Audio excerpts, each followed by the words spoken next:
to imagine all life as you know it stopping instantaneously and every molecule in your body exploding at the speed of light. Total protonic reversal. Protonic reversal. Protonic reversal with your host, Conan Neutron. Broadcasting from a secret underground lair in Milwaukee, Wisconsin. A gigantic middle finger to everything that is rock about music, rock and roll, and corporate power. The thing is, though, if you don't laugh, you're going to go on a killing spree with sharpened nails. Confidence of a hero or a fool. I wasn't exactly certain which. Could not be more professional.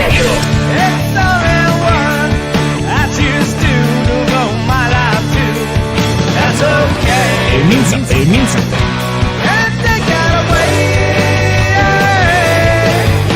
You know, that's my take. What's yours? Protonic reversal. That's like a science thing, right? Indeed it is. It is a science thing. It's a science place. It is a scientific fact that we are all up in your face. It is time once again for the one, the only Protonic Reversal. Welcome to it. Episode 457. Boy, are those some numbers, huh? I'm going to be, in mere moments, talking to not just one of the coolest drummer guys that I know, but also, you know, guys, a true heart of the underground. You know, BBGun is a zine that I still have copies of. You know, we've ever talked about that. Maybe we have. I don't remember. He's played with so many great luminaries, and he has a new record called Beach Blanket Bloodbath. So alliterative. That I can't wait to talk to him about, but I can't wait to talk to him about it because I got to do this. Welcome to Conan Neutron's Protonic Reversal. I'm your host, Conan Neutron. I'm a rock and roll lifer. It's been touring and recording for 26 years, most known for the band Conan Neutron and the Secret Friends. Music is a huge part of my life, and he's the format of this very long-running podcast to talk about music with musicians whose work I enjoy and respect, but who may not be household names. This is episode 457. Now, if it's your first time listening to the show, archives are available for free. No ads, no sponsors, no kidding, at protonicreversal.com. However, if you want to support the show and get episodes sooner, $1 a month at patreon.com/protonicreversal will achieve that goal. If you like the show, even just a single episode, please feel free to like, subscribe on your platform of choice, share it around the internet, even leave a review. All that helps people discover the show. It beats back the almighty algorithmic overlords, and it's just a darn nice thing to do. Okay. So, yeah. As you all know, back from tour with Red Cross. That was great. That was amazing. We did a lot of stuff. There's some June tour dates on the East Coast, so stay tuned for that. Follow on social media for that. Conan Neutron, the Secret Friends, New York, Boston, Western Mass, Baltimore, so on and so on. But we're not here to talk about all that. We're here to talk about some Beach Blanket Bloodbath with Bert, which is, I wonder if people realize how alliterative that is until they actually say it aloud. But of course, he's returning, technically speaking, for the fourth time. But 2 full episodes. Let's bring him on. Bert, welcome back to the show, man. Great to have you. Hey, baby. What's going on? So I figured it out while I was doing the intro, even on 2 regular episodes. And then the reason why I was like, why does that feel not right, is because you were good enough to come on for the 10th anniversary 2 years ago. Oh, okay. Which had those, the idea was 10-minute segments, but some of them went long. Oh, that's right. Yeah. Last Steve Albini podcast, by the way. Oh, boy. R.I.P. But and I really appreciated that. It's kind of cool, man. I've been listening to this record, and it's neat what you're doing with drums, and there's songs that are like notably guitar songs with no guitars of any kind. And I think that's very clever. It's very cool. Was this built out of doing those shows that you were doing, like you'd played with Rip Room and a few other bands that you did, like kind of these solo shows? Was it built off of doing that, or was this something you thought about doing for a while? No, it was definitely built off of that. And so, yeah, I did like a bunch of solo shows. No, like 4 solo shows, not a bunch. But, and then, I'm very lucky that I have this recording studio / practice space that I share with my longtime friend Mark C. from Live Skull, which, all the equipment is his. I just have my drums and stuff there. Right. And I had time off because from like 2012 to like the beginning of 2023, I was, touring around the world with Lydia Lunch and then Jon Spencer. And then all of a sudden that came to an end, which was good because my girlfriend partner that I was living with got some health issues. So I ended up having to stay home and take care of her. And that's happened before too. That's the second time. I've spent over 10 years of my life taking care of someone. And now, sadly, she is in a nursing home with full-blown dementia at the age of 56. So, while I was, stuck in town, I said, well, I did these solo shows.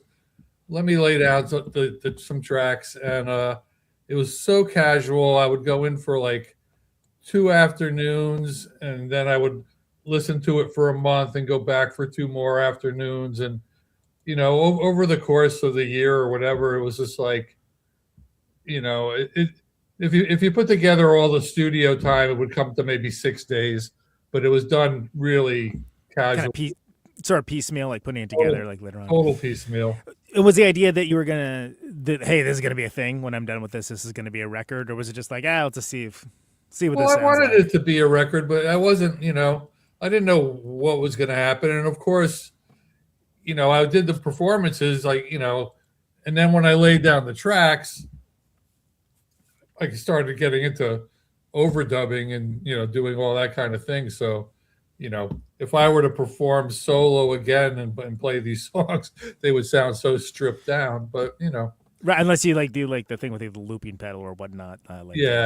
What's His Nuts does, which is like, that's great. That seems like a lot of work, but it was a lot of work even without that because all my stuff that I used for this setup was up on the shelf, so I had to bring it all down, to set it all up to rehearse, and then when I was done after the shows, I had to put it all back up, and I didn't want it clogging up, the practice space. Right. It was a pain in the neck, but that's what led to making the album.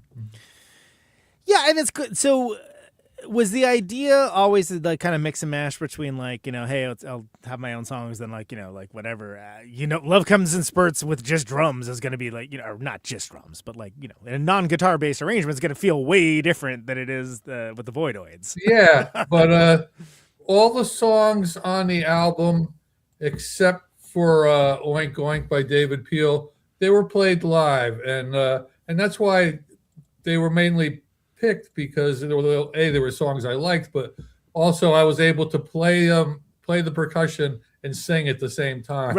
Sure, yeah, it's important. That's an important thing to know, right? Yeah. So that's how those songs came up, and I'm really happy with the result. It's just kind of it's unique, and it's. I dig it. It's pretty unlike most records, it's very unique. Like I said, I don't know if anyone else has picked on the alliteration, but Bob, Bert, Beach, Bongo, Bloodbath. Boy, that's a lot of B's. Yeah, exactly. I thought that was great. I was like, that's hilarious. And also, it has that. There's the. It's hard not to think of the word bongo without beach involved with it, right? And it's funny because I just came up with that title because I had that song, which was an instrumental, and then I came up with the simple words. I said, well, that's a good album title. And now it's so funny because a lot of the reviews that are coming back are just like, this album has this, 60s movie theme thing going on. And that was like never a thought. And then, but yes, the album actually does have a lot of bongos on it. I guess to sort of maybe kind of like a beatnik thing a little bit, just because of the percussion. But it doesn't seem like a throwback. No, situation at all to me. But I don't know. It also depends. But it's also interesting just to see what people hear, because especially when something kind of idiosyncratic, people can read interesting or weird or just obtuse things. At least they're listening, right? That's the important thing. It's funny because I just released a video for Love Comes in Spurts the other day. It has Richard Hell in it. Yes. And, I thought that was rad. I was like, oh, that's great. He got Richard. Yeah. Ivan Julian came on this show a couple years back. He was great. I just saw him the other night. Oh, fantastic. He's such a cool guy, man. Yeah. And I had, I took a photo with him that I posted online where I'm holding his album and he's holding that one. And but it's funny because I've never had Richard Hell on the show though, and I didn't even think about it until I was like, oh, maybe we should hit Richard. Yeah, but it was so wait, before that, you let him know that you did the song. Was he like, well, oh, cool? Like, do you know that guy? I wrote him an email, and I just said, I told him who I was. I had interviewed him like 26 years ago for BBGun. For BBGun, sure. Yeah. I think I have that issue. And so, I said, oh, hi, Richard. I don't know if you remember me, blah, blah, blah. I did this version of your song. And then he wrote me back and I said, it would be really great if you could, if we could just film you walking down the street and there'd be a cameo in the video. Yeah. And he wrote me back. I couldn't have asked for a better response. He loved the song. He goes, oh, yeah, I'll be in the video, but I'm, going away for a month on Thursday. And I'm like, well, can you do it Wednesday? And he's like, yeah, okay. So we just went down to his neighborhood and met him on the street, and he couldn't have been nicer. He was so cool. And, and that's how it happened. And it was just kind of like, it was just worked out so well. That's so great because he's like kind of one of the last of those guys, right? Of that era. Well, he's the last living heartbreaker. That's for sure. Definitely. Yeah. And it's amazing, that he did survive because he was a drug addict like the rest of them. And, and it was when I talked to Ivan the other night, I said to him, I said, oh, I got Richard to be in my video. And he was like, really? He never wants to leave the house. He was like totally shocked. He was like impressed. That's awesome. Well, yeah, what a great player that guy is, man. Like, I mean, that's, and you got, it's such an insane story. Like the whole, oh yeah, he's out touring on, Build Me Up Buttercup and the Foundations. Like, what? And that's like his prehistory. Well, I just recently, when I posted that picture, I told this story about how when I was 21 years old, I was, I don't know, did you read that whole thing? I did, but please tell the listeners because it's a great story. I was like, I discovered CBGBs early, like 75, and I was going, this is like before I ever even imagined being a musician myself. I was just, a stoner kid from Jersey going to see all these great bands, and I was, and then and I looked up to all these people. They were like rock gods to me, and that one day I was there and I went into CBGB's disgusting bathroom and Ivan was in there and he pulls out a half pint of Bacardi from his pants and pours it into a cup of Coke and offers me the Bacardi. And I was just like, turned him down, but I was just like this kid that was just like, oh my God, this rock star talked to me. And then he says like, who can afford the drinks in this place? Which is, CBGB's on the Bowery in 1976. Right. He's like, what? A rum and Coke was what? $2? Yeah, $1.50 or something, right? Exactly. No, that's it. But it's a great story, right? Because it gives you an indicator of what it was actually like. Yeah. And that's a very mythologized era amongst people, into a certain kind of music, which we can charitably say probably are listening to this show. Yeah. That, those little tidbits, those little vignettes, if you will, it's a window into that world. Yeah. It's one of the reasons why the Lakes McNeil book was so interesting. Right? Oh, totally. I've read that book 3 times. It's so good. And it's not only because it's like, oh, that's the first book I've seen kind of written that way. It's like, no, because it makes you feel like you're sitting in the conversations. Well, yeah. And all these books that are coming out, I just, the last couple of books I read was the Fab Five Freddy book and also Adele Bertay's book on the no wave scene with, regarding women. And, it's just so many things. It's just like, you're there, you appreciate it, you're a fan, you love all the music, but it's great to know who was sleeping with who. And, sure. Yeah. It's the dynasty of it all, right? Behind the scenes, Well, and especially when it's stuff that, if all you have are the records and the music like context-less, and you're like, Yeah. well, what were these people like? I still remember, hearing Eight-Eyed Spy. I'm like, what does this band even look like? And then like, saw a picture of Lydia. I was like, oh wow, okay, that's rad. I saw Eight-Eyed Spy like a million times because as soon as I caught on to the no wave movement, which was in '78, it was like I started going to see all those bands or all the members of the bands. I mean, by the time I even saw that record was when it came out, Teenage Jesus and Mars were already done with. Yeah. So I kept, and the first show that I played with Sonic Youth, which was November 3rd in 1983, the opening band was Don King, which was Mark Cunningham and Connie Berg from Mars. And also, and then Lydia Lunch and Ardo Lindsay were at the first show I played. It's just like, That's amazing. Yeah, But it was a small world. It wasn't like a huge thing, right? It wasn't like this.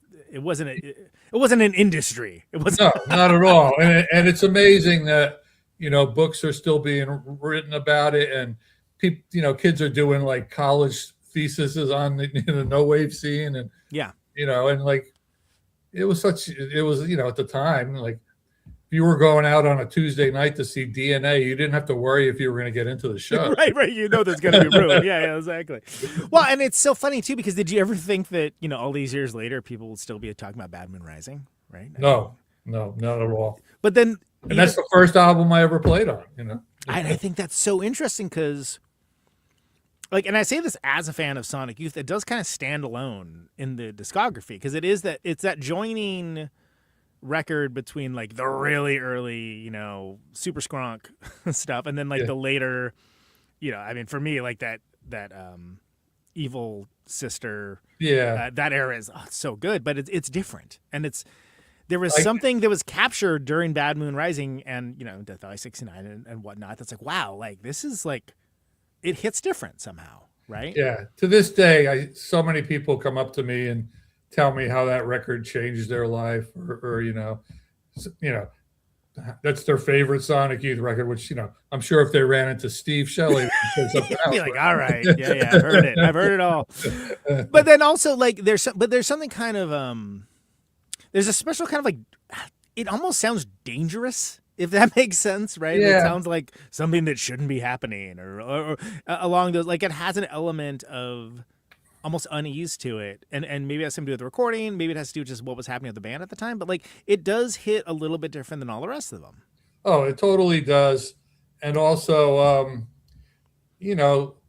like I've heard things like some people said that there might not have been a My Bloody Valentine Loveless without Bad Moon Rising. I don't know if that's true or not, but I do know Kevin Shields, and he's he told me he was a big fan. He was also a big fan of Pussy Galore. Yeah. But but here's a little tidbit that I don't even know if I should say, but it cracks me up. Is this like Steve Shelley has told me that his sister's favorite Sonic Youth album is Bad Moon Rising. That's hilarious.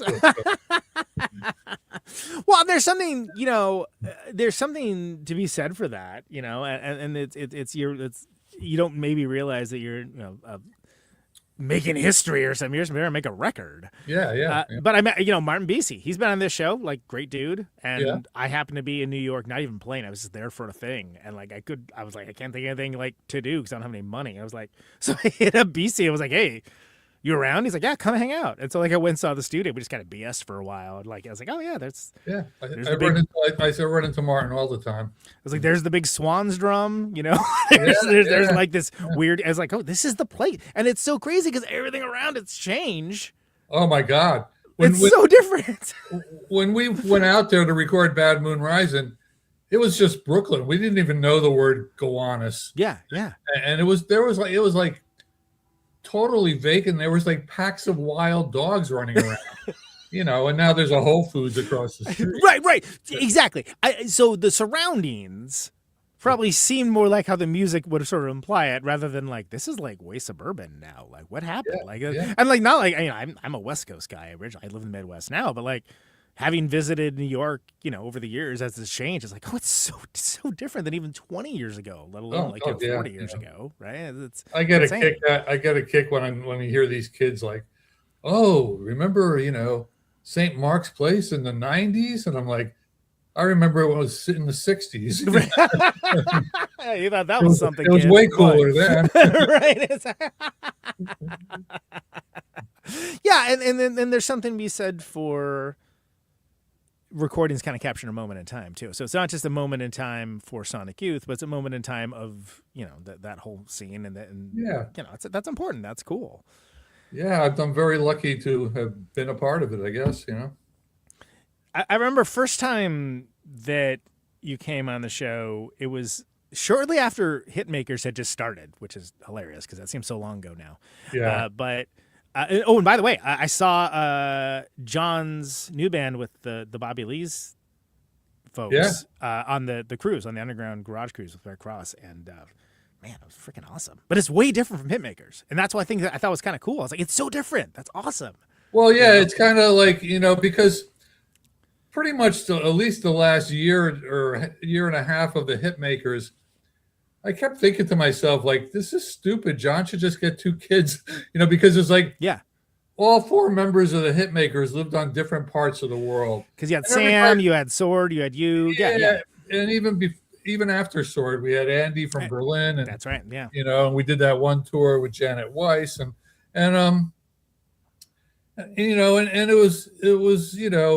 it was a really cool band. I think it stands out from his catalog just because of like Sam, and and the synthesizers and stuff, but it was just kind of crazy because Jon Spencer's audience is 95% from the Blues Explosion. Sure, of course. And all the shows I did with him, every single show, at least 3 people would come up to me afterwards and say, hey, where did you get the idea to play this metal drum kit? So meanwhile, me and Dale Crover are sitting there like, oh shit, they're playing Pussy Galore stuff. That rules. Yeah. There's a few of you guys, but for the most part, we're the uber nerds of uber nerds.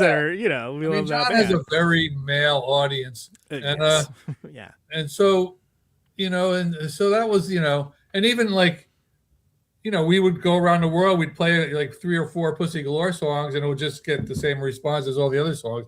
As soon as we hit those bell bottom notes, the whole crowd people like lose their minds. But I mean, but those are great records. Those are great songs, and it's just. But it's also, I the idea of that being sort of like the final form Jon Spencer of like taking all of the things that from all the bands and kind of putting it together, I think work really well for the people that appreciate that kind of thing. But But then this new band is crazy because it's almost like big business or something because it's so base forward that it's like oh my god, like this is almost daunting at first, but like in a way that's kind of cool for peace and love for an older cat.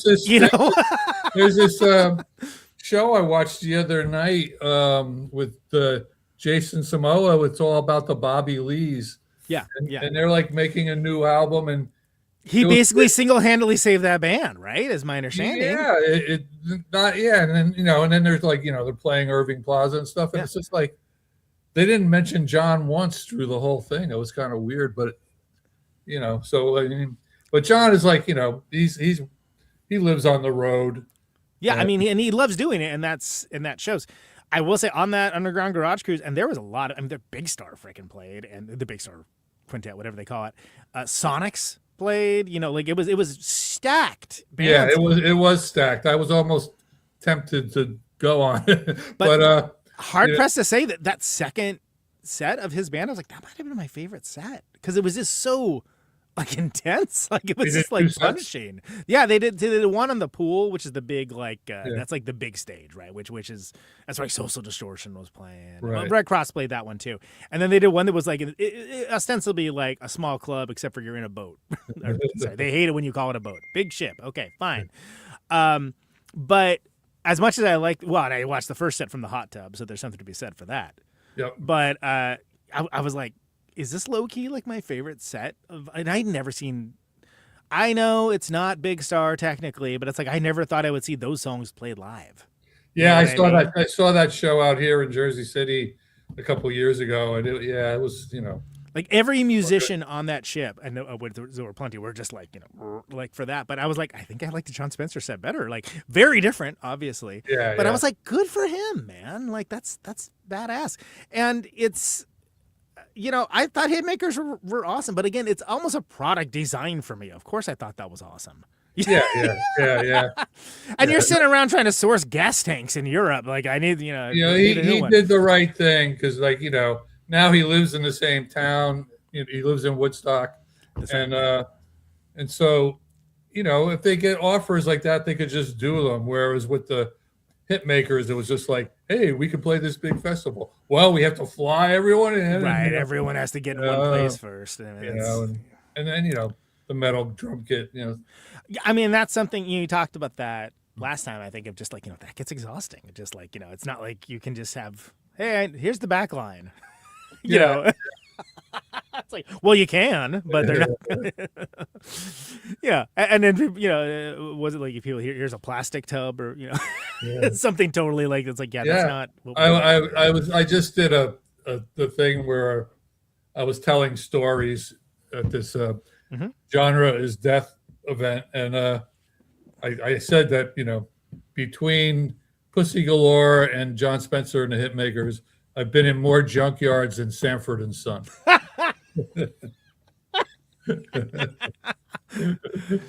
Respect, actually. That's really that's a great line, and also true.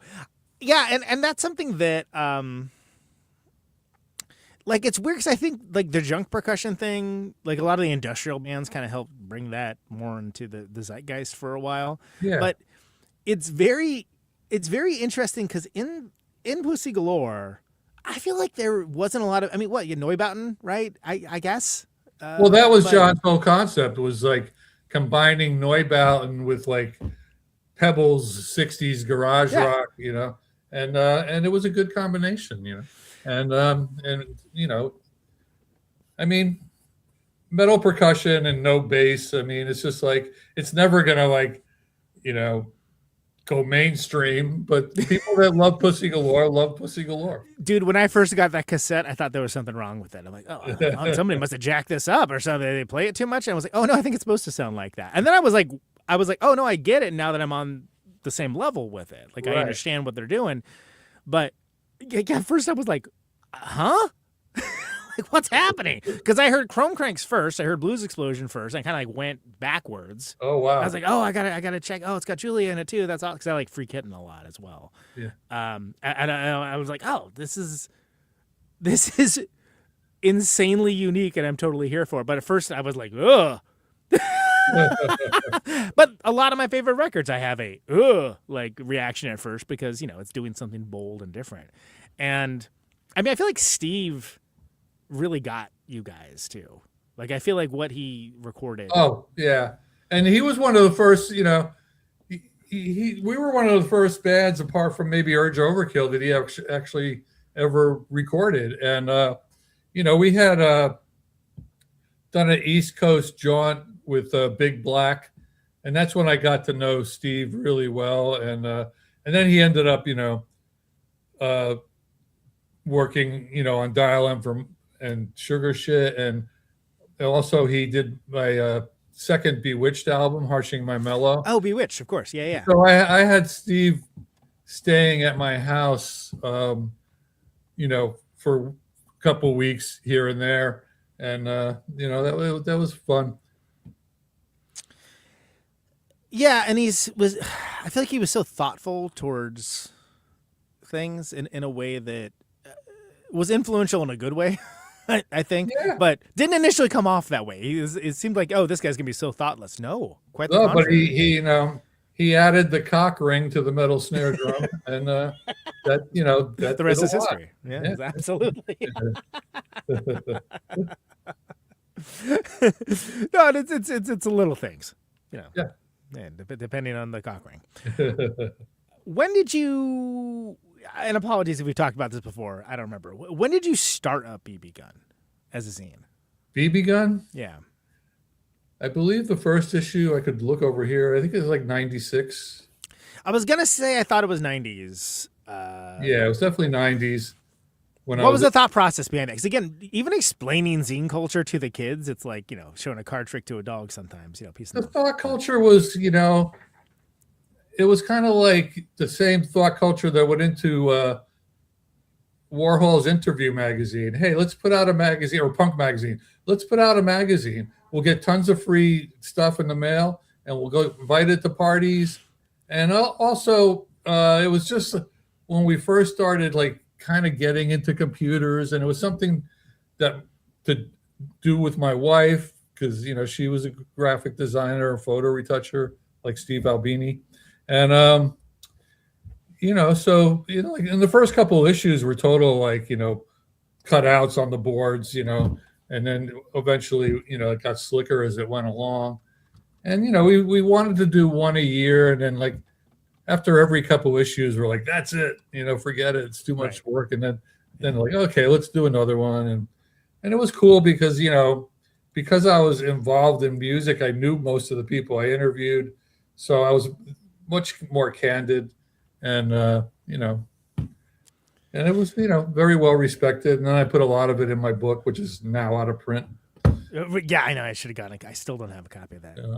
Bloody thing. But no, I always appreciate that you would have, like, okay, so yeah, here's Richard Hell and Kim Gordon, but also Nancy Sinatra, right? Like, like, you know, oh man, awesome. Well, what's Nancy Sinatra going to be up to? I can't wait to read this. You know? Yeah.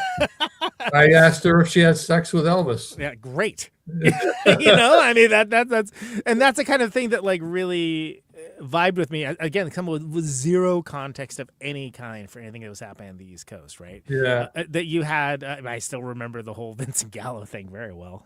Oh my God. Which can you You remember it, and I'll never forget it. Yeah, I was gonna say, I'm sure you remember better than I do.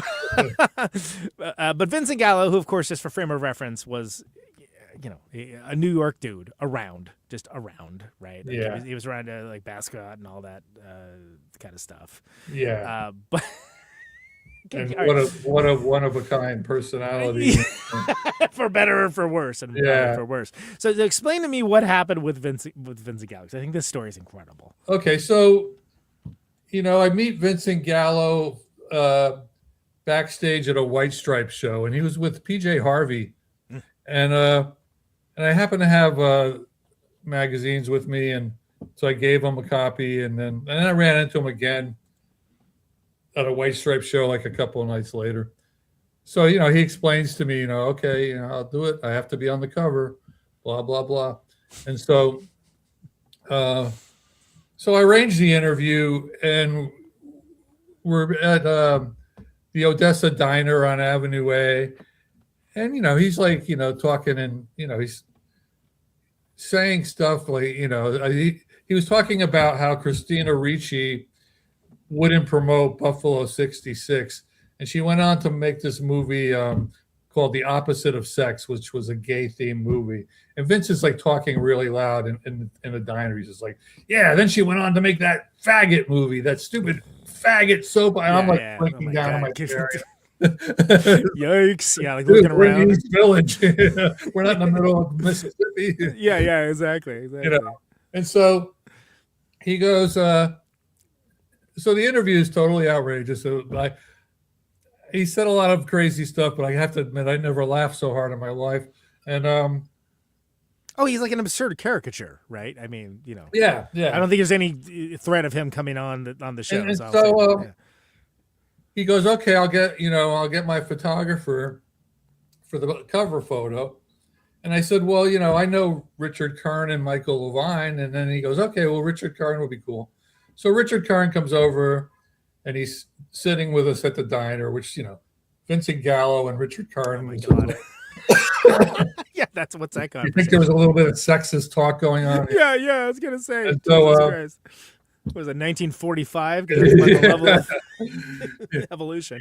You know, Richard Kern was talking about how he was shooting some girl's asshole, and it was like moving like a camera lens, and you know, it's just like, oh man. And so so we do the interview, we take all the photos, and I say to Vincent, And the whole time I did BBGun, there's only 2 people that I let read the transcribed interview before I printed it, because I didn't want to, and one was Richard Hell and one was Vincent Gallo. So Vincent Gallo didn't change anything. I thought, like, would he regret saying something like that? But no, he left everything in, which is fine. So I said to him, as soon as I get the contact sheets, I'll show you the contact sheets, and you can pick out what photo you like for the cover. He goes, oh, no, I trust you guys. So we put a picture of him on the cover, and I send them 25 copies in the mail, and I don't hear any response. So I figure, okay, so I write him an email.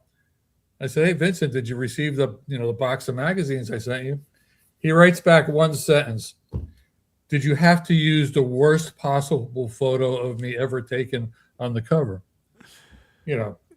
So, and then, around the same time, Sonic Youth was kind of schmoozing him. And I went to a Sonic Youth show at Irving Plaza, and Kim Gordon's is saying to me, like, oh, Vincent's really upset with the blah, blah, blah. I'm like, really? He told you before he said anything to me? But anyway.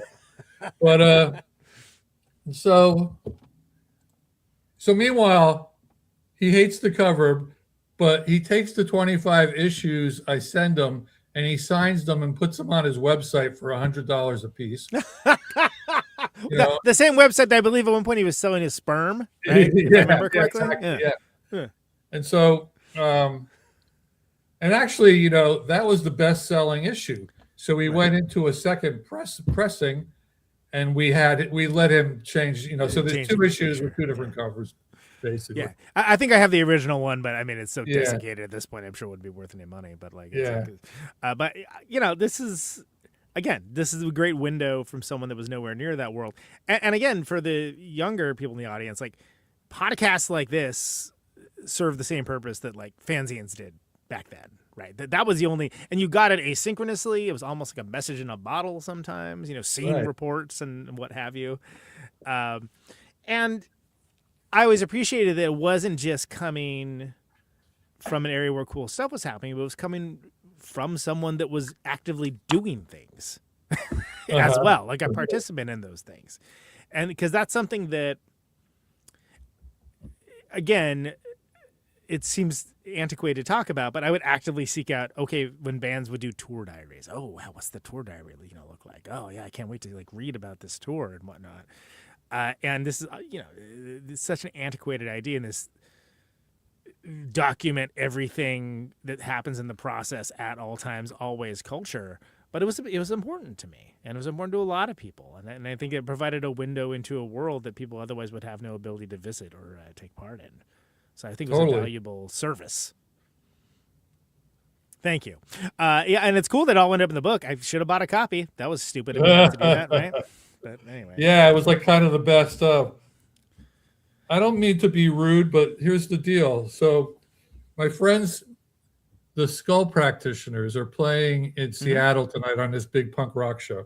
Yeah. So they asked me to invite Mark Arm to the show, and I wrote to Mark Arm. I wrote to Mark Arm, and Mark Arm is in Costa Rica. Okay. But he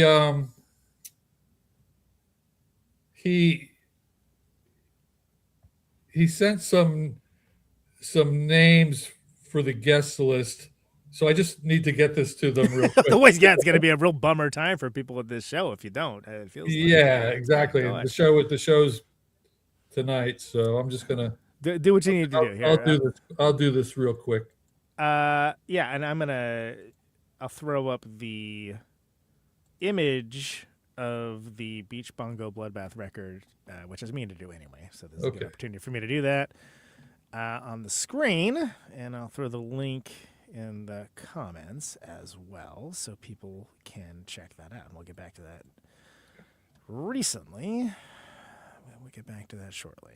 All right, so let me find, where did that go to? Okay, pictures. Probably downloads, right? This is really scintillating stuff. I'm done. I'm good. Okay. Yeah, I was. You know what? You got till 4. I could even put it on the on the screen. Yeah. Sorry about that. I just like, I know the show. I know the time difference, so it's not that big of a deal. I mean, who amongst us, right? You send a text message to the wrong person, and later on you're like, "Hey, why didn't they write me back?" Oh, that's why. All right. So anyway, that's the record cover. There you go. We'll get back to that. Get back to that. What is this cover, by the way? What is? It's a cover. During the pandemic, I made a series of paintings that were square, and so I just, this was one of them. It's kind of, they were like collages, and I just, I threw the cover together. So nice. I like the green. Kind of reminds me of a Wonkar Y or something. Reminds me of the money I'm not going to get from it. Hey everybody! Yeah, there it is. There it is. Yeah, and and so you got some vinyl for this as well as like a CD, which is vinyl and CDs. And I'm sorry, is that who is it that's putting that out? It's the ones that did the Bar None. Giants. Bar None. Yeah. The Feelies and yeah. They reissued a bunch of Alex Chilton stuff, and that's right. They happen to be located in the same building as where I made the record. Oh, really? And so I presented it to them, and I thought, well, if they don't like it, I'll send it off to In the Red. And that makes sense because the Feelies, being Jersey, it's like hope. That absolutely makes sense. I'm going to see them on Saturday. Do Crazy Rhythms. Oh, fantastic! That's great. Where are bands playing in Hoboken now? Now there's no Maxwell's anymore. No, nobody's playing in Hoboken, but the White Eagle Hall is in Jersey City, and that's where I saw Red Cross. There's like so many good shows, and unfortunately, that venue's closing in September. Oh no! And, I mean, that's where it was so great because it's a beautiful venue, kind of Bowery ballroom size, maybe a little bigger. Okay. And Todd Abramson books it, so I never had any problem getting into any shows. And I saw the Big Star show there, and so many bands. The first time I went there was L7 with the Death Valley Girls, and fantastic. And, I saw Lemon Twigs there, Spiritualized, so many great shows. And it's just an Uber away, so it's so nice. Yeah, I know. At this point, it's been a while for Maxwell's, but I feel like that was Hoboken to me. It was just like, I spent half my life there, and they made a documentary that's coming out next year. Oh, cool! That's awesome. And I'm in it, and I tell the whole story about the Pussy Galore concert that got canceled because I hung those flyers all over the town. Right. Different times, everybody. Yeah. Different times. So you've got a Velvet Underground song on the Beach Blanket Bloodbath record. Yes. But it's not one of the it's not the VU record, right? Like it's off one of the more it was the one that was Verve put on like 85 or something along those lines. It was, I think it was on that's how I know it, I should say. Yeah, I think it was recorded during the third album sessions. I don't know why it wasn't put on the album. It's as good as anything on the album. Yeah, it's great. It's great stuff. And I guess I got familiar with it because of I had the CD box set forever. And the big box, sure, of course, yeah. So that's we actually on the tour with Red Cross, we went on a Velvet Underground listening binge, and Steven was saying that he thinks that's the best one. And really interesting. Yeah, that was basically my reaction. I should be interviewing you. I mean, you just toured with my favorite band in the world. Yeah, I mean, it was a friggin' dream, man. It was great. We get to play every night with one of the best rock and roll bands on the planet. Okay, sounds all right. I can't tell you how much I love those guys. Good. I got the documentary on DVD, and I've watched it 3 times already. It's really good, and I felt so bad. I'll just tell you, because I mean, when I had Steven on the show, I hadn't seen it yet because I kept forgetting that it was on Vimeo to rent because I just keep forgetting Vimeo exists, frankly. And so I watched it a week after I had him on. I was like, man, I feel I missed so much stuff because there's things I didn't know because my knowledge of them was kind of patchwork. I thought I knew everything, but I didn't know anything about that kidnapping story. Crazy, right? Insane and story. I also never knew that, that Jeff, had a heroin problem. Nor did I. And it's so weird that, he's married to Charlotte, who was the one go-go, the least expected go-go you would expect to be a drug addict. Yeah, and it's crazy, and and it's so cool. I almost actually. All right, I'll spill all the tea. At one point, we were like sitting around, and I was saying, because I was doing driving with those guys around, is listening to those guys talk about literally anything fascinating. Jeff and Steven. Just like, and I was like, it's like I get my own private podcast every day, listening to them just like go back and forth. I just love them so much. They're so. Because it's not just they have a worldview, they have a point of view, but they're very intelligent and they're very deeply opinionated about certain things, and they're brothers. Yeah. So like the way they interact, it's like, this is so interesting. Like it's one of those things where sometimes I wouldn't even throw any music on at all. I was like, I have to listen to what these guys are BSing about. Yeah, it's and when I offered to produce and host a podcast that was just those guys talking, basically, and I would like set the subject. So I went to see them. I go to see them every chance I can, but I went to see them in Asbury Park, and after the show, I got into like half-hour, 40-minute discussion with Jeff about the Incredible String Band. He says, sure, you got to read her book and blah blah blah. Yeah. And then I actually saw them because I'm even older than him, but it's just like. And dude, they're the best, man. And they're like so interesting as people, but like it's like they have such an incredible swath of great music within their catalog that isn't just one thing, you know? Yeah, no. And then when you think about I think that Red Album and like Researching the Blues are like two of their best records, and that's like within the last 10 years, It's insane. When I got interviewed for the documentary, of course I only got one sentence in there, which is fine. Yeah. But a good part of my interview, I was just going on and on, because it was before the Red Album came out. Yeah. I was just going on and on about they went away. And then they came back and made their best album ever with Researching the Blues. It's so great. And it's one of those things where it's like, there's no stories like that, really. Everyone wants to have like the story. Even with the Devo, the thing that with the coming on Hulu or whatever, I didn't like, and certain other people in the band didn't like, how it just was like, oh yeah, and then they stopped. It's like, how about Something for Everybody? Remember that record? Because that record kicked ass, and that was nowhere to be found in this documentary. Yeah. And I get sometimes, and they're still playing to this day, the ZZ Top one, where it's like, all right, they glossed over about 9 records nobody cares about, but okay. Yeah. I mean, I watch them all, and I read I read so many, music autobiography books, but yeah, they never not fascinate me. Well, and it's interesting. Like they're also, they're dudes that are into Kiss too, which is sort of like, all right, I have found that there's probably about 10 or 12 Kiss songs that I really like, but it's like, that's the thing. The same way, in the documentary. Well, actually, it was the first show that Steve went to, but in the documentary, they actually kind of say like, yeah, we were into Kiss because everyone else hated them so much. Yeah. Yeah, dude, it's crazy. Like, Jeff only recently started listening to punk rock and hardcore bands. Like, he listened to Fugazi for the first time, 6 months ago. Where it's like, and that's admirable. Okay, that's great. Because you got your own world. Why would you need to, sure.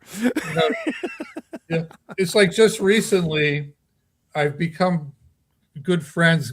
Mainly because we look alike, but we've been on this with John Cowsill, and and so I just DJ'd a show that him and Vicky Peterson did, and I just recently, like a month or two ago, I watched the documentary on Netflix about the Cowsills. Oh, how was all I really knew about them was that the Partridge Family wouldn't exist without them, blah, blah, blah. But their story was fascinating. And, it was tragic. They got totally ripped off, and then a couple of them died, and, blah, blah, blah. But, now every time I see John, I'm just like, it's so cool. Like, I can now say to people, that I have a good friend that was on the Ed Sullivan Show. Right. Like how many?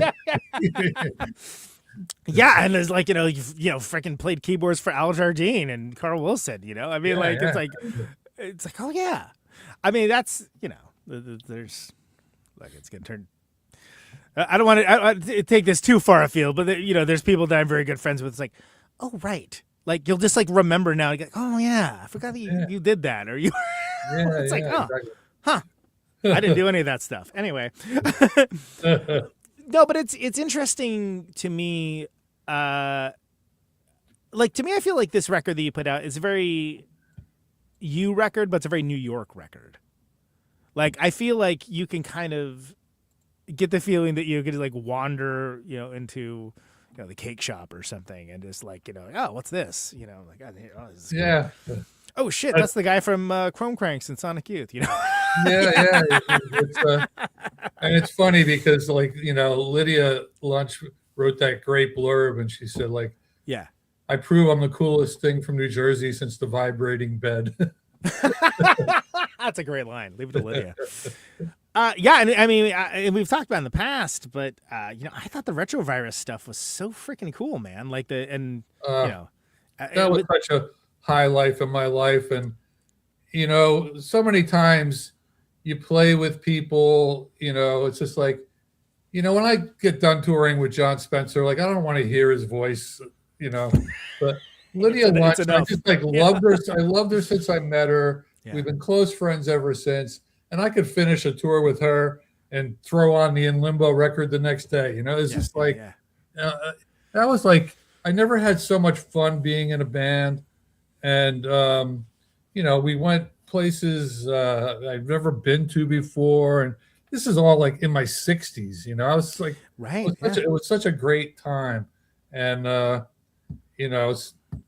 so glad that happened because that was like, right after my wife died, and then all of a sudden, I'm sitting on top of the world. It was such a good thing. Right. And it's something that there was such careful attention and kind of love put into the presentation of it, and just it being like the best representation. Like, look, here's this performer, this artist, this woman that has done all this incredible stuff, and here it's going to be presented in sort of like its best possible form. And I think, again, much like the Big Star thing, but very different. I never expected I'd be able to see that, and I saw that at the AMREP Bash. I was like, this is amazing. Yeah, and also, a lot of those projects that Lydia did might have lasted a month or two. Short-lived, right? Yeah, like Shotgun Wedding never came to America. They never toured America. And so it was a really great thing, and so many people came out, and all the young goth girls. It was great. And it's a different thing than touring with Jon Spencer. Well, hey, yeah, absolutely, yeah. I mean, it was just it was something where, and I know that Weasel Walter had a large part of architecting that in his very special Weasel Walter way. Yeah, and it took us a little while because, she had me. I was the first one she called, and then we got Al just involved, and then we had the hardest time like finding a guitar player. And she asked Paul Leary. She asked, oh man, what's the guy from Chicago? There's a lot of guys in Chicago, Bob. I'm sorry. I don't. Yeah. I think he was in Revolting Cocks. Oh, I can't remember his name right now. Irish guy. I know you're talking about. Whatever. Yeah. Asked a lot of people. Yeah. So, and he's actually, I think he's the one that actually hooked Weasel up with it. But, and then, we asked Nick Zinner. We had so many people. And, and then all of a sudden, she calls me up. The search is over. Weasel's in. Well, and it's something that, because that's years before I ever saw Flying Lutenbachers. I knew him from, which are great, but I knew him from Lake of Dracula, which is, insane. But, clearly coming from that same world. Yeah, Lake of Dracula opened up for the Chrome Cranks in Chicago. And that's when he came over and started talking to me, and I was just like, "Buzz, this is a goofy guy," and you know, and I just never imagined I'd hear his name again. But then all of a sudden he's in New York, and as we speak, or very soon, the Flying Lutenbachers are going to China. That's amazing. I mean, and it's one of those things, like, I've been on like multiple like Yahoo groups, e-groups, like mailing lists with that guy over the years, and his knowledge of that kind of music and that world and his fandom for it. Not just that kind of music. He dives deep into. Oh, it's breathtaking. Yeah. Yeah. I mean, being in a van for hours and years with him and Tim Dahl. Yeah. Oh, I mean, just they would have like. Talk about your own private podcast. Yeah. They would have like a 2-day, 8-hour discussion about the discography of the Village People. You know, they would go endless discussions about Kaja Gugu. You know, it's just it's just like insane. And it was like most of the time, Lydia and I are just in the back seat, like rolling our eyes at each other, like, where do we find these two nut jobs? There they go again. Yeah. No, but it's and I have him on one of these days. I've talked about it. I hit him up like a couple years ago about doing it. He's like, yeah, let's do it. And then nothing happened. But that happens a lot with this show. I mean, there's only me. Sometimes I forget about stuff. But I think he's a genuinely fascinating guy, and it's absolutely he's done so many wonderful things. But if he had just been the tacit ringleader of getting that together for Retrovirus, he would have done a wonderful work. He walked into the first rehearsal and knew how to play all the songs. Yeah. Like, I've been listening to the songs my whole life, and I'm trying to figure them out.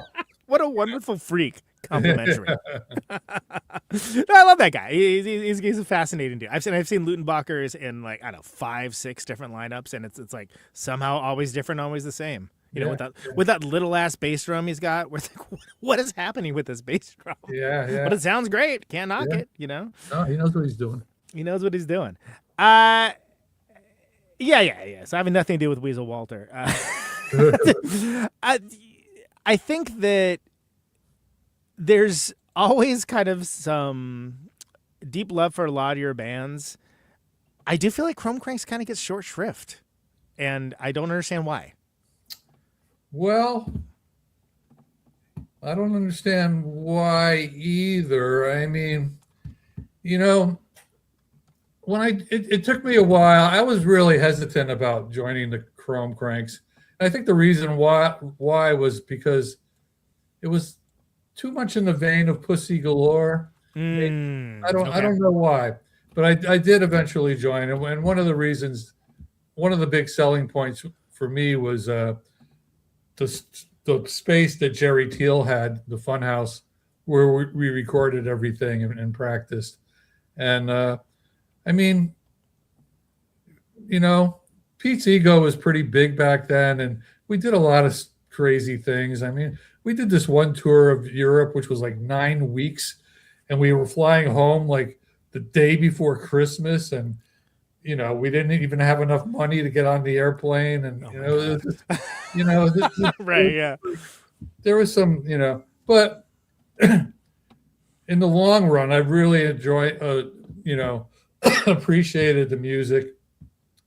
And it ended badly because, and we didn't speak for a long time. And then we did the reunion in 2009. However,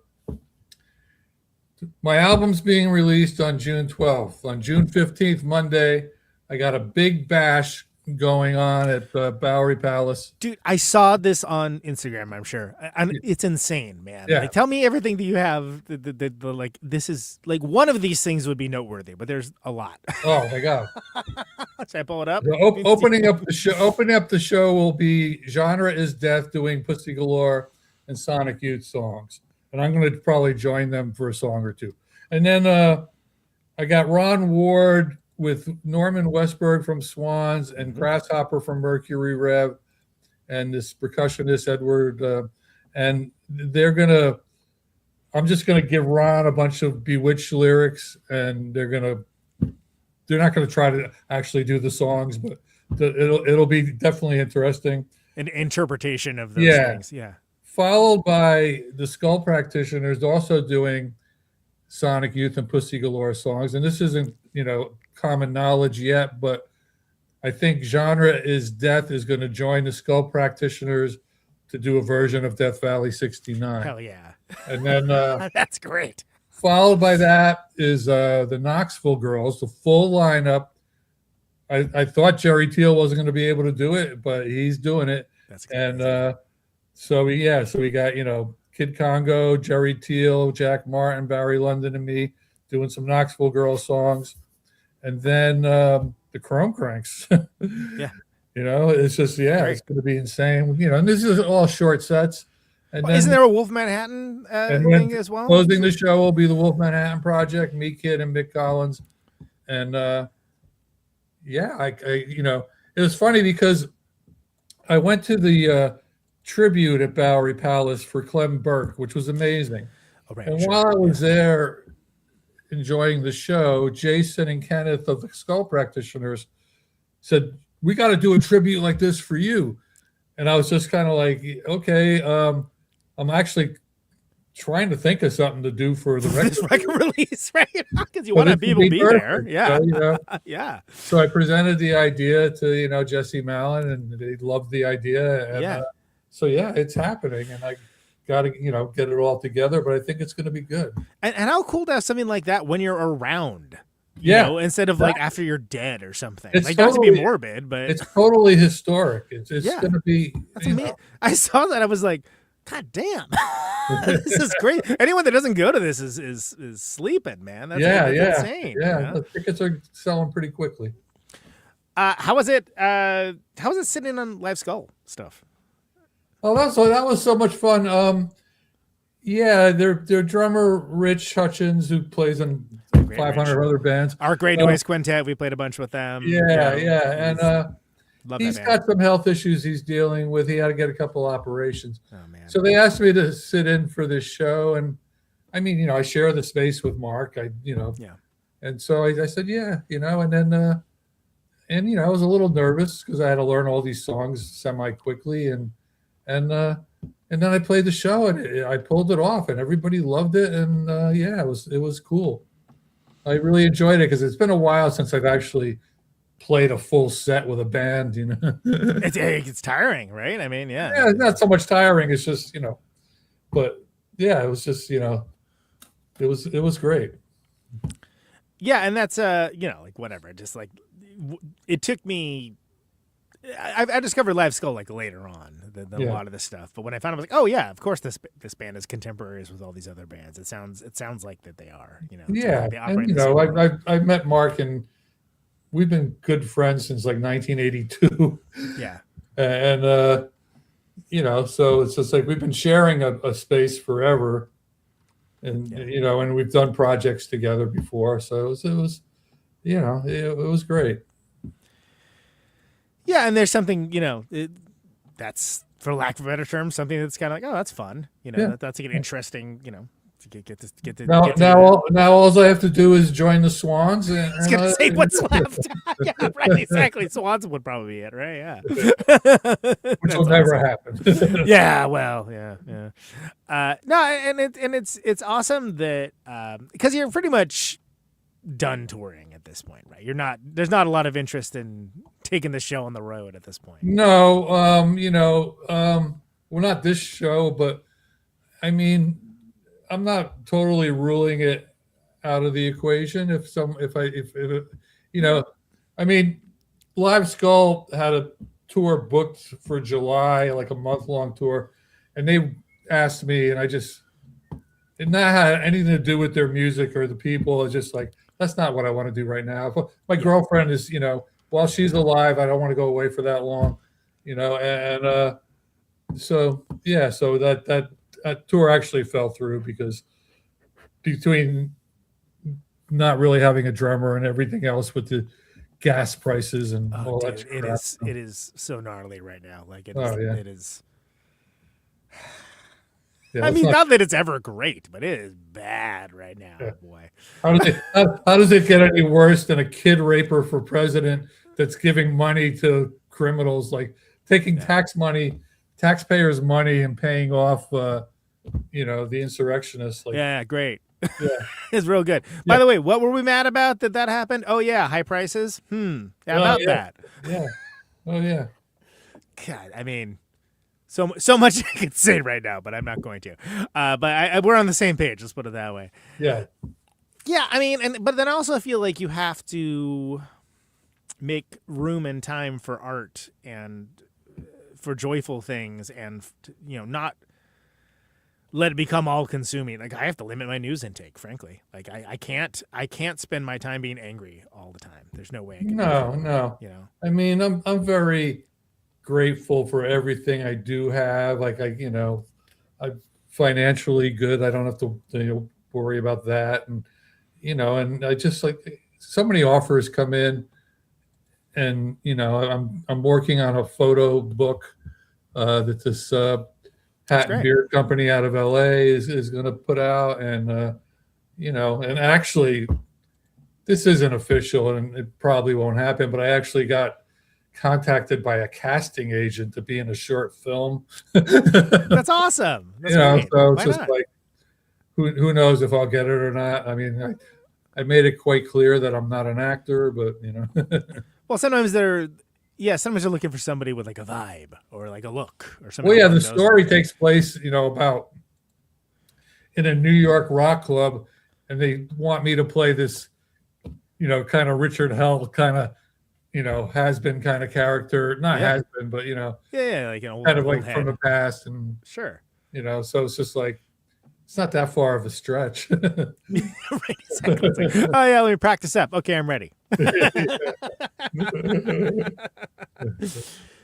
Getting back to your record, the first single was Mississippi Queen, which I thought that was great. I was like, that's amazing, because it's a great cover, because again, quintessential guitar song, right?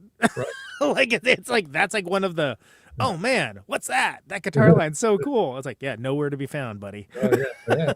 But that's how it can be a good song in a lot of ways, is if you take out the thing that is known in the arrangement and it still works, then it's a good song. Yeah, see, a lot of the songs on this record really came together with like the last thing, it's just like with Mississippi Queen, I'm like, let me add this megaphone. Right. Voice. Yeah. That totally made the song in a lot of ways. And there's a lot of little things like that. And that's why it was good that, like, I laid down the basic tracks and I would sit on them for like a month. And I was like, okay. And then every time I went back in to do something, even if it was like something I didn't know how to do, like play piano, I knew what I wanted to do, and I did it all in one take. There was no agonizing over any of this at all. It's just like so casual, so easygoing. Just me and Mark messing around in the studio, and that kind of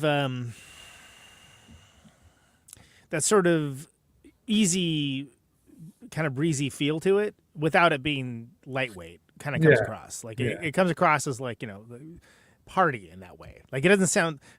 There's records that like people listen to where it's like, this is great, but this is intense, man. You gotta lock in on this. And this is like, no, this is like, you could actually just throw this on, and you could be like, wait a second, is that Pablo Picasso? Like the Modern Lover song? What are we doing here? What is this?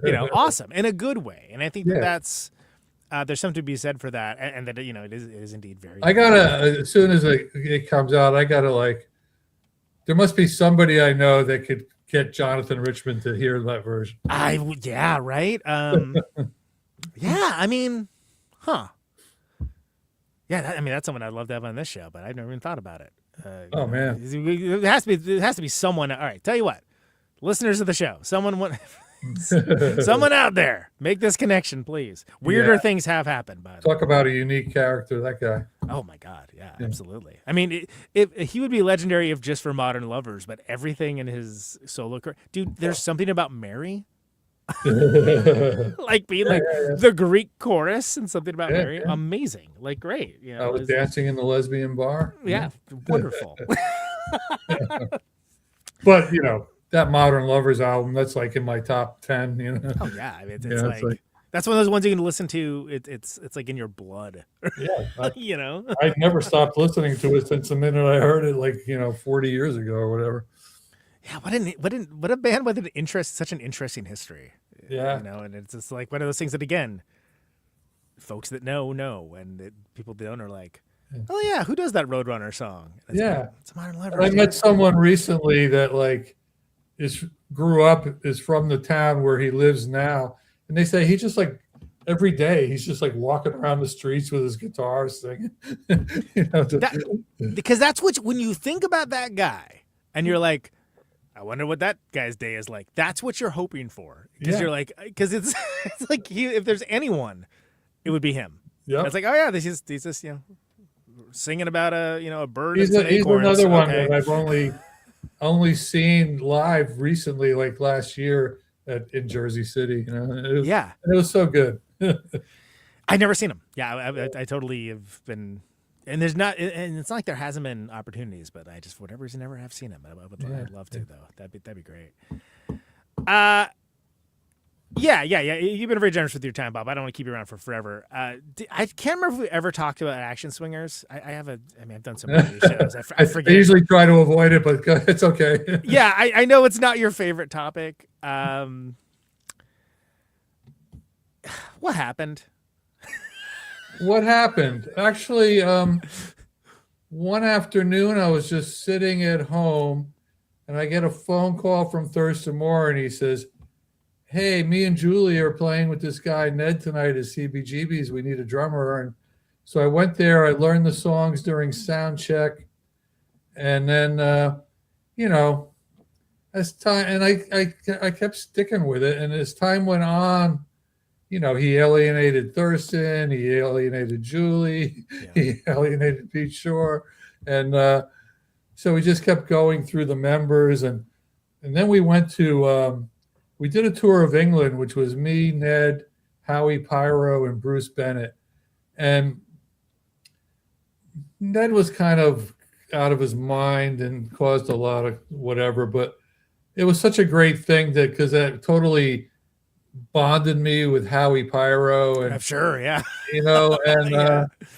and we became, and he was so awesome, and it was great because it was his first time in London. That's actually why he took the gig, and he was like, he's such a fanboy collector, and we had to actually go to the store, that used to be, where the Sex Pistols were formed, and now it's like when we went there, it was like already like this fancy boutique, but we just had to go and stand in and get the vibe. It's legendary, yeah, of course. And then, he was buying all these singles by the Gorillas with Jesse Hector, and then it turned out that we had a night off and Jesse Hector was playing in a pub.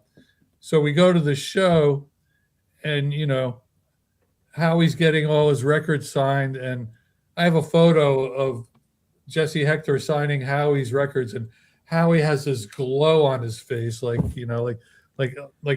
unbelievable. And, and so that was the best aspect of it. And the record that we recorded over there, More Fast Numbers, that's actually my favorite Action Swingers record. And yeah, it's great. Yeah. I mean, it definitely improved my punk rock fast drumming being in that band. Sure. But it was like, just a lot of drama. And I stuck it out through, he was making enemies with everybody. And just, when he kept, and then he on Facebook, he was insulting me and doing all this stupid crap, and I finally totally blocked him out of my life. And then I remember when he was kind of mouthing off about stuff. I was like, this doesn't seem like a good road to go down. I was like, this is a bummer. Yeah, it's just kind of he said and did a lot of stupid crap. And so then his book came out, just last year or whatever, and I was like, oh my God. I refused to pay for it. So I borrowed Skeleton Boy's copy, and I was just, relieved that I came out of it unscathed, you know. Like one of the rare Yeah, people that yeah. did. You know, and Just light up the sky. you know, and even some of the people that he was like bad mouthing is just like he wasn't even giving a reason. It was just kind of like, you know, Yeah. like, you know, there was this point, you know, right before we went over to England when grunge was happening, and and you know, and so he was getting attention. And Everett True did this interview, which I thought I was going to be included in, but wasn't. And then the interview comes out, and you know, he's saying stuff like, you know, what about that drummer from Mudbonny? Somebody should slap him. It was like, Yeah, just why are you saying that? being Dan salacious. Peters is the for its own nicest guy sake, in the world. You know? yeah, exactly. Like, You know, he kept saying things like, you know, the Jesus Lizard and Pavement ruined indie rock. You know, it's just like, all right. Yeah. He's very, very extra, as some people say. yeah, he's very, I don't know what the word is, bipolar or just, you know, nastiness from combination of bad weed and liquor or what. But anyway, like I haven't seen or talked to him in a really long time. And, but yeah, that wasn't, I mean, it's funny because every once in a while, someone will come up to me and say like, oh, I love the Action Swingers. And, you know, I mean, out of all the bands I've been in, they're definitely not on the top of the list. Let's just put it nicely like that. No, and understandable, right? Yeah. Because it's like one of those things where the music is going to be tainted by the experience of right the people, right? And then you know, and then right around, I guess. So the last show I did with them, I don't know, maybe it wasn't the last show, but when we came back from England, we opened for the Ramones at Columbia University. This is like 92. And it was just like, you know, it wasn't the Ramones' best period. It was like they had this bass player, CJ, that sang more songs than Joey. Like, that's right. He's like, got a podcast now, I guess. Everyone's got a podcast now. So, you know, and then there was a few other lineups. And then he got into, like, you know, he was like one of those kind of schizo guys where it was just like, every time you talk to him, it was just be like, roll the dice. Or it would just be like, he'd be obsessed with like Beefheart and No Wave. And then like a week later, it was like, he wouldn't care about any of that. And he would be into like, you know, garage rock and, you know, but you know, it's all in the past. Do you ever keep up with Julia? Yeah. Julia's on my new album. Is she really? Oh, I didn't know that. Oh, or I didn't. Yeah, I overdubbed her voice on "Fuck You, Man." Oh, okay. And my bad. Sorry. I don't. You know, I've listened to it. I swear. I don't say I can't say I keep in touch with her on a regular basis, but yeah, you know, I love her. You know, she's awesome, and you know, I keep in contact pretty much with everybody apart from Ned and except for Ned. Except for Ned and, you know, Peter. Which understandable, frankly. Yeah. I mean, I think that guy's fascinating. I don't know if I'd want to have him on the show. That sounds like a nightmare. Yeah. Yeah. But he probably wouldn't do it anyway. He probably wouldn't do it anyway. Yeah. I know the guy who did the cover for his book, Brian Walsby. He's a friend of mine. Oh yeah, I know Brian from touring with the Melvins. He's great. Yeah, he's a wonderful dude. But you know, like, it's like one of those things where it's like, I think that dude's best experience from a distance. Not Walsby, Ned. Yeah. Well, you know, Ned like moved to like Larchmont, which I think is where he's from. Yeah. And I mean, when he was in New York, he would just walk the streets all day long, you know. Mm-hmm. And so once he moved up there, and you know, he had a daughter who, God, must be 20 by now, easily, you know. So I don't know what his life is all about these days. Like, you know, he seemed to like at least quiet up with his bitterness. Well, that's good. I mean, maybe he's mellowed out. You know, it's possible. Yeah. We can have some poor schmuck go check for us. So a few years ago, I get this crazy email from this guy Juan, who has Bang Records out of Spain, and it's just like he's going off, and he's probably in the middle of the night, and it's just kind of like he goes, blah, blah, the action swinger, blah blah blah blah blah, In the Red could have them, blah blah blah blah blah, and so it turns out like, and I'm thinking like, oh yeah, Larry's never going to put out the action swingers, but and so it turns out that like, probably Juan gave him money, and then Ned probably just took the money, whatever. And so it turns out like, Larry's going to put out this action swingers record, and he did.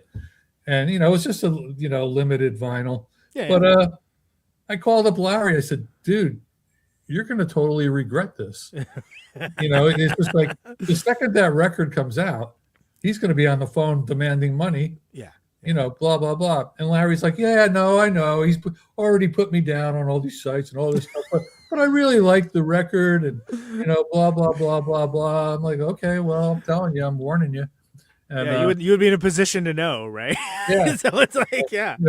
And so Larry puts out the record, and then Larry in the Red has their, I don't know if it was their 10th or whatever anniversary. And it was like a weekend long of all these bands. And I went out there. I didn't play, but I was there because it was, everybody was there.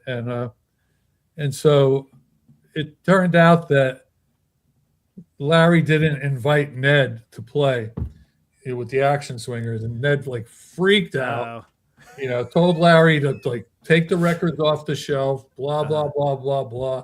Totally told Larry off and all this stuff. And Larry, I should have listened to you, Bob. Yeah, you got netted. I'm like, I hate to say I told you so. Right, exactly. Poor guy. Oh, that's a bummer. Yeah. So of all the many bands that you've been in, the awesome records that have been put out, aside from the new one, is there any record you can think of, any band that like you kind of wish it got a little more attention? I mean, would it be Bewitched? Would it be that? Like what would be? No, I don't have that feeling. I'm really lucky that the very first album I played on was Bad Moon Rising. And I remember when I first met Steve and we were talking about it, and he said, yeah, that one's got legs. And sure enough, it never went out of print. The Pussy Galore records got the attention they deserved. I kind of wish it made, and I ran into Jon recently, and he said that he's going to be reissuing them. Oh, great. That's awesome. So I'm happy about that. I keep hassling him to come on this show. We talked about it. First time we talked about it was when I saw Hitmakers at the High Noon in Madison. So how long ago was that, right? Yeah. I mean, I've been doing Zoom interviews like pretty much every day for this record. They really, Howard really hooked all this stuff up. Yeah, Howard's great. And there's been at least one or two people I talked to that said that they wanted Jon, but he turned it down. He said he's too shy, Yeah, that's something I didn't realize until I actually met him in person. I was like, oh, the Jon Spencer that you see on stage is not the Jon Spencer that is most of your day-to-day life. Like you're kind of more of a thoughtful, withdrawn. Absolutely. Yeah. Absolutely and not. That was a huge breakthrough for me. And it definitely, I never take it, offense if somebody doesn't want to come on the show, or just was like, hey, yeah, let's do it, and then like doesn't follow up. But like it's also like it'd be good. I mean, Russell's been on, it's great. Yeah. but I get it. It's like maybe and he's like, oh, maybe when there's a new record. I was like, didn't you just put out a record? But okay, yeah, whatever. It's fine. It's not everybody's bag.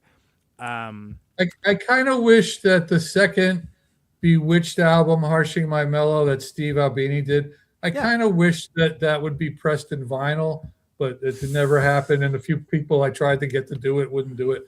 And so, I mean, it's not like it's such a great album, but this would be nice to have, right? That was at a time when, DVDs were the main thing. And, so, but I can't think of, I don't know. I'm just happy that I did it all. And, I can't think of anything that deserves more attention than it got. Well, I think maybe Lydia Lunch's Urge to Kill. Okay, sure. Yeah. Because the thing with Lydia is like she gets all these records, even still, like, she'll get like these records released, and then we sell them all at the shows or whatever, but you never really see or hear about them otherwise, and they kind of disappear. And it's almost like people's buying the tchotchke. They're buying the thing that they. And I mean, Lydia puts out so much stuff that I feel like I have 95% of it, but every once in a while I'll come across something like, oh, when did you do this?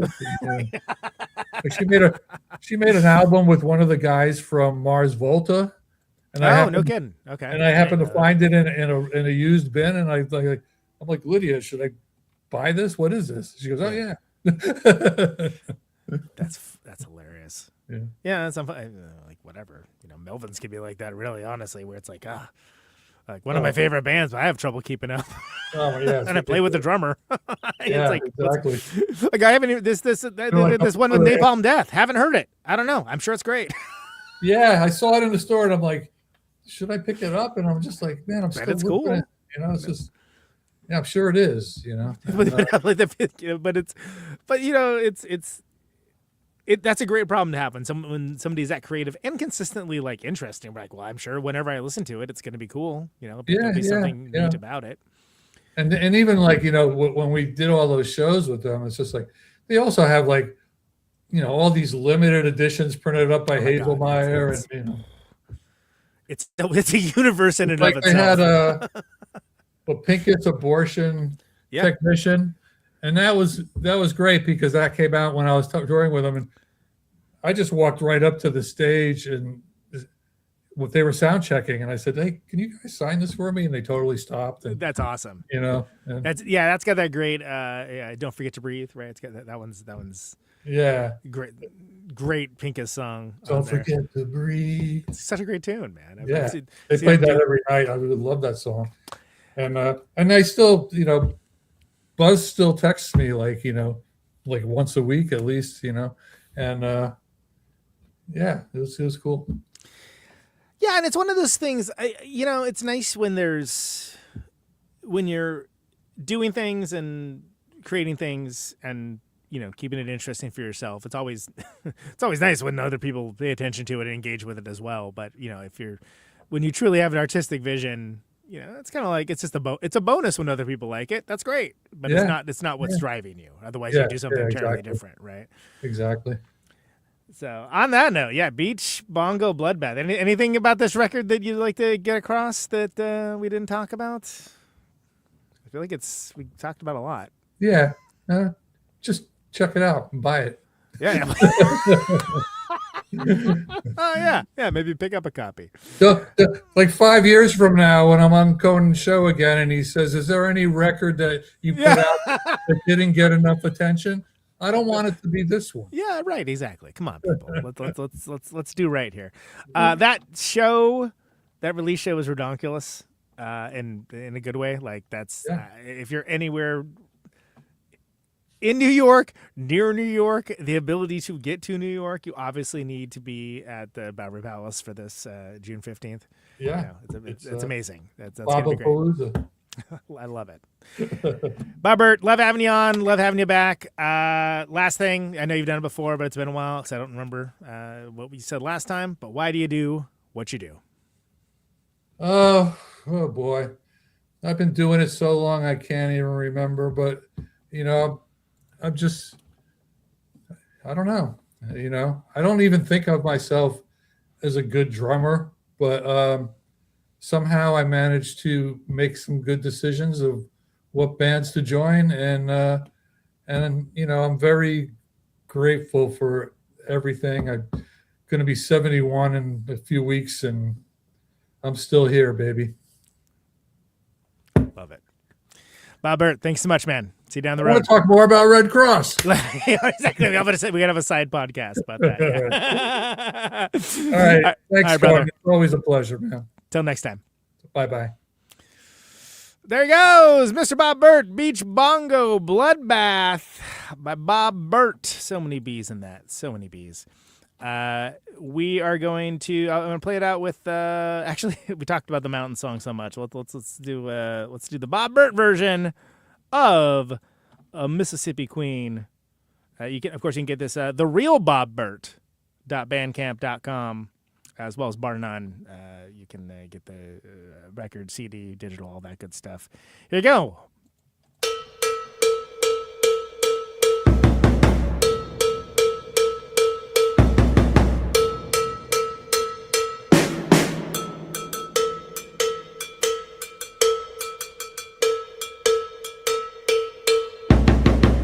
Mississippi Queen. Oh, you know what I mean. Mississippi Queen. She taught me everything. Went down around Vicksburg, around Louisiana way. Cajun lady. Mississippi Queen. You know she was a dancer. She moved better on wine while the rest of them dudes were getting their kicks. Boy, I beg your pardon, I was getting mine. Mississippi Queen. Oh, you know what I mean. Mississippi Queen. She taught me everything. The lady, she asked me if I would be her man. You know that I told her I do what I can to keep her looking pretty. Buy her dresses that shine while the rest of them dudes were meeting their friends. Boy, I beg your pardon, I was losing mine.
You know she was a dancer.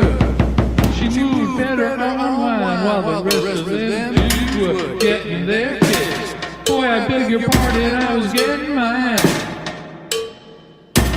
Mississippi Queen.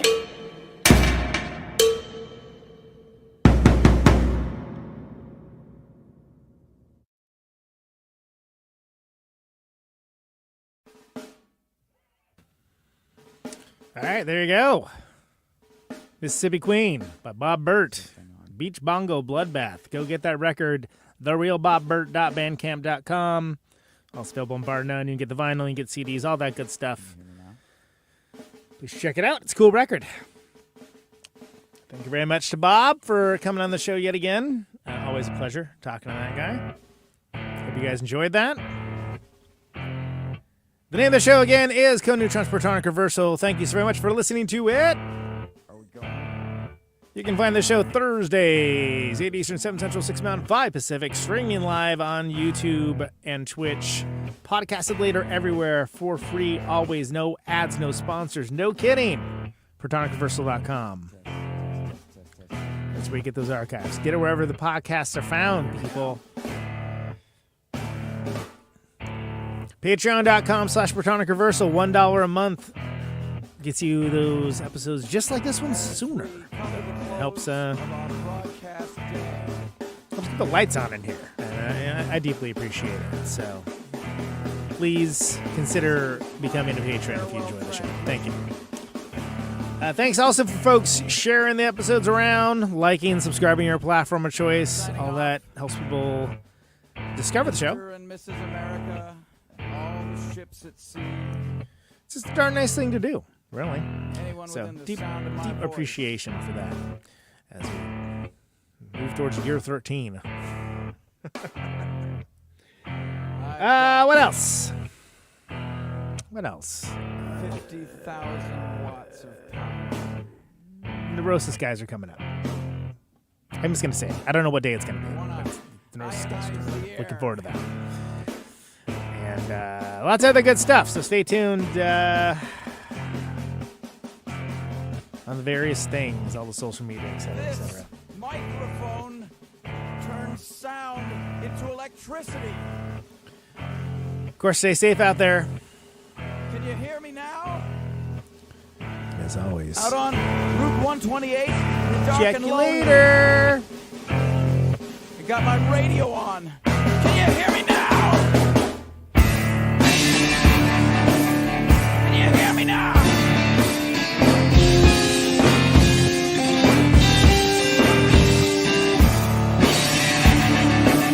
Can you hear me now? Can you hear me now?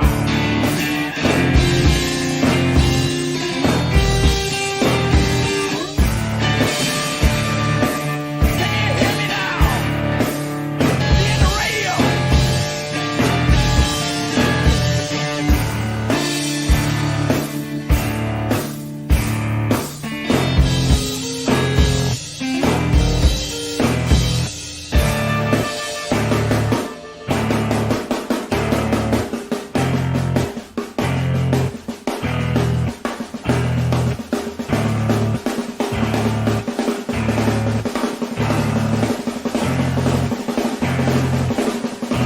And that snare drum and that drum roll means we've got a winner.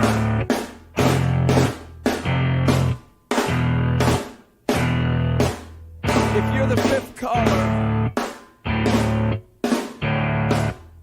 or any caller at all,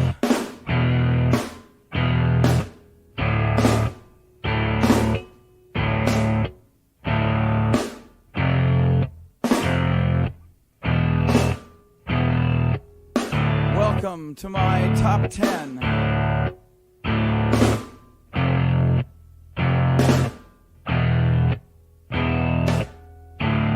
I'd like to thank our sponsor. But we haven't got a sponsor. Not if you were the last man on earth. She was prepared to prove it. This one goes out to a special girl.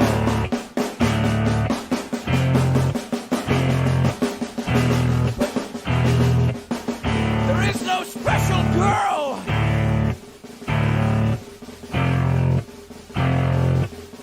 It's the end of radio. The last announcer plays the last record. The last what? Leaves the transmitter. Circles the globe in search of a listener. Can you hear me now? Can you hear me now?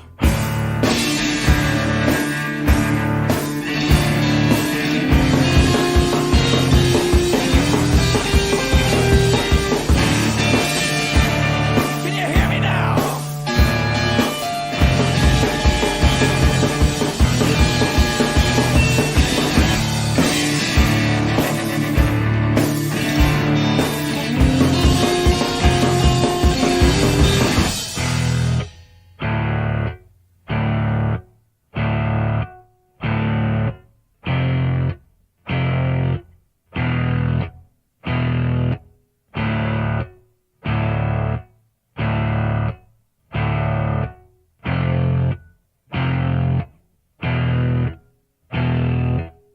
Is it really broadcasting if there's no one there to receive?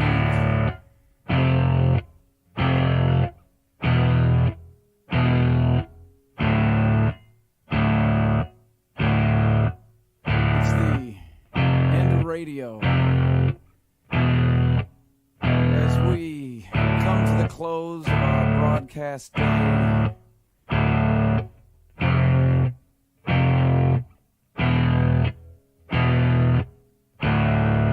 got my radio on.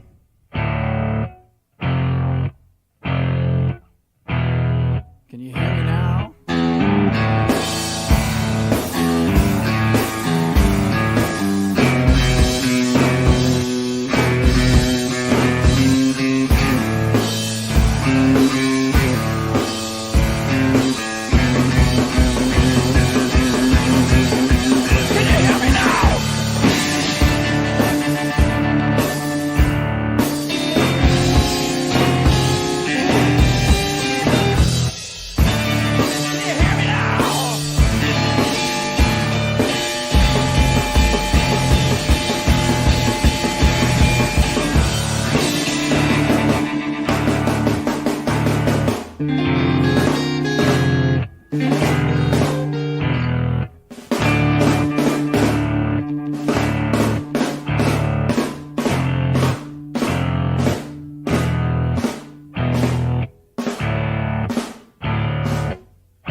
This is a test!